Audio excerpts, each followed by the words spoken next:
આજરોજ જુનાગઢ જિલ્લાના માળિયાહાટીના તાલુકાના ખોરાસા ગામ મુકામે પીજીવીસીએલ ના સાહેબની અને એના મળતિયાઓની દાદાગીરી સામે આવી છે।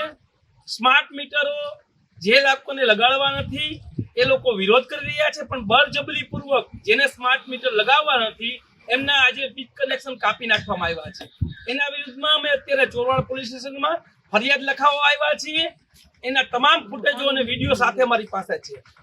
મેન વાત એ છે, સરકાર શ્રી દ્વારા એક પણ ગાઈડલાઈન એવી નથી કે સ્માર્ટ મીટર ફરજિયાત ગ્રાહકોએ લગાવવું।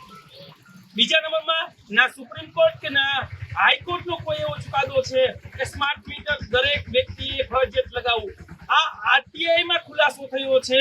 એક જાગૃત નાગરિકે જામનગરના પીજીવીસીએલ અધિકારીને લેખિતમાં આરટીઆઈ માંગી છે, તેમાં ખુલાસો થયો છે। છતાં પણ આ પીજીવીસીએલ કર્મચારીને અમે જ્યારે મળ્યા એને રૂબરૂ વાત કરવાની કોશિશ કરી, પણ એને દાદાગીરી વાપરી છે। મારી બેન દીકરીઓના ઘરમાં જઈ અને ખુલ્લેઆમ કનેક્શનો કાપવાની કામ કર્યું છે। ત્યારે અમે ચોરવાડ પોલીસ સ્ટેશન આવ્યા છીએ અને ફરિયાદ લખાવીએ છીએ।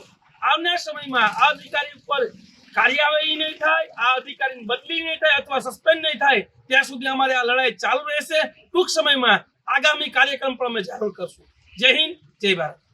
આપના પોતાના પ્લેટફોર્મ લલકારને લાઈક કરો, ફોલો કરો, સબસ્ક્રાઇબ કરો અને શેર કરો।